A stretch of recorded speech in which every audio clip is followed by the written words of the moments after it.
দক্ষিণ কোরিয়া জাপানের বন্ধু রাষ্ট্র এবং একেবারে কাছের রাষ্ট্র বলতে পারেন। দক্ষিণ কোরিয়াতে যারা অ্যাপয়েন্টমেন্ট নিতে না পারেন, মালয়েশিয়াতে যারা আছেন তাদের জন্য আমার একটা ফুল ভিডিও দেওয়া আছে যে আপনি কিভাবে অ্যাপয়েন্টমেন্ট নেবেন। তাদের জন্য একটা ফুল ভিডিও আছে, দেখতে থাকুন। ফার্স্টে আপনি ক্রোম ব্রাউজারটা ওপেন করবেন। এই দেখেন, ক্রোম ব্রাউজারে ঢুকে আপনি সার্চ বারে যে লিখবেন Korean embassy appointment in Malaysia. আমি যেহেতু মালয়েশিয়াতে আছি এই জন্য আমি মালয়েশিয়াটা ফোকাস করছি। আপনারা যে দেশে আছেন ওই দেশ লিখবেন। এর ভিতরে ক্লিক করে ঢোকার পরে একটু নিচের দিকে আসলে যে কনসুলার সার্ভিসেস 24 ওদের ওয়েবসাইট চলে আসছে। এই যেটার মধ্যে আমি ঢুকলাম। এটার মধ্যে ঢোকার পরে একটু নিচের দিকে আসবে, দেখবেন রিজার্ভেশন টু ডিপ্লোম্যাটিক মিশন। এই যে এটার মধ্যে ঢুকে আপনি ধাপে ধাপে সব কিছু করতে পারবেন, অ্যাপয়েন্টমেন্ট নিতে পারবেন। প্রথম ধাপের কাজ হচ্ছে এরকম স্টেপ, ফার্স্ট স্টেপে যে নোটিশটা পড়া মাত্রই যে মেক এ রিজার্ভেশন এখানে চাপ দিলে পারেই, এই যে মেক এ রিজার্ভেশন এখানে চাপ দিলেই আপনার যে লগ ইনে নিয়ে চলে আসবে। হ্যাঁ, এই যে লগ ইনে নিয়ে চলে আসবে। আপনি এখান থেকে এই যে লগ ইনে নিয়ে আসলে এই যে এখানে আপনি করবেন আপনার এই যে ইমেল দিবেন।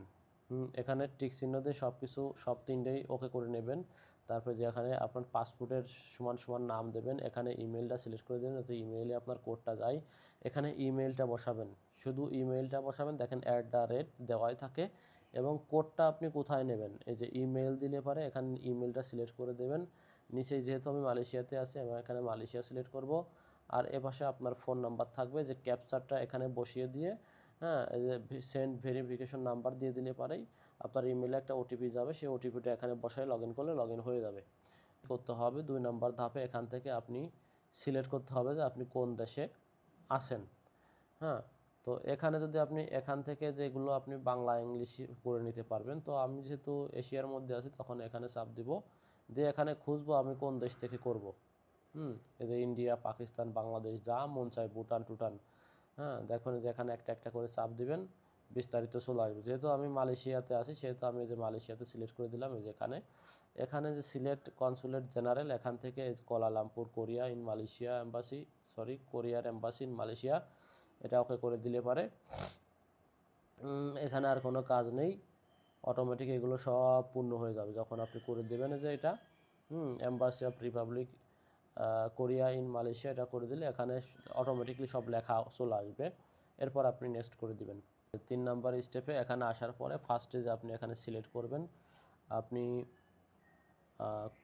কিসের জন্য এম্বাসি ফেস করতে চাচ্ছেন, বা আপনি যেখানে চলে আসছে কনসুলার সার্ভিসেস সেবা নিতে চাচ্ছেন নাকি ভিসা পারপাসে করতে চাচ্ছেন।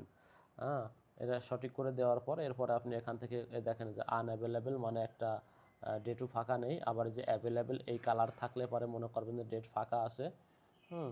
আবার যে লাল দেখেন কমপ্লিটেড। আর যেগুলো হচ্ছে আপনি যখন সিলেক্ট করবেন তখন এরকম আসবে।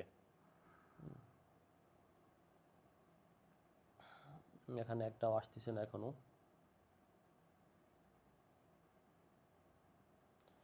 ওকে, এখানে এরকম আসলে পরে দেখবেন যে এখানে এই যে এই জায়গার মধ্যে যে অ্যাভেলেবেলের নিচে একটা টাইম আসে, টাইম 8টা 9টা 8:30 এরকম দেওয়া থাকে। এটা সিলেক্ট করে দিয়ে এখানে টাইমটা চলে আসবে, আবার নেক্সট করে দিলে হয়ে যাবে 3 নাম্বার স্টেপের কাজ। স্টেপ 4-এ থাকছে আপনি যখন স্টেপ 4-এ আসবেন তখন আপনার যে জিমেইল, ফোন নাম্বার, নাম, পাসপোর্ট নাম্বার এগুলো দিয়ে নিচে যে ক্যাপচার আছে একটা, এখানে সংখ্যা আসে, এই সংখ্যার থেকে সংখ্যাটা এখানে বসায় যে রিকোয়েস্ট করে দিলি ওটা ডান হয়ে যায়।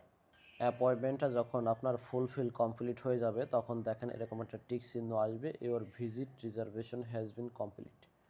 সো আপনাকে 1 2 3 4 5 ধাপ যখন আপনি কনফার্ম করে দেবেন, সব কিছু সঠিকভাবে দিয়ে সাবমিট করবেন, তখন আপনার একটা ইমেইল যাবে এবং এরকম একটা টিক চিহ্ন চলে আসবে, সব কিছু ডানে যে লেখা আসছে সব কিছু কমপ্লিট। এখন নিচে দেখেন লেখা আছে প্রিন্ট রিজার্ভেশন রিসিপ্ট, এটা আপনি প্রিন্ট দিয়ে নিতে পারেন। হ্যাঁ, এটা আপনি প্রিন্ট দিয়ে নিয়ে একটা কপি এরকম বের করে নিতে পারবেন, বের করে নিয়ে আপনি এম্বাসি ফেস করতে পারবেন।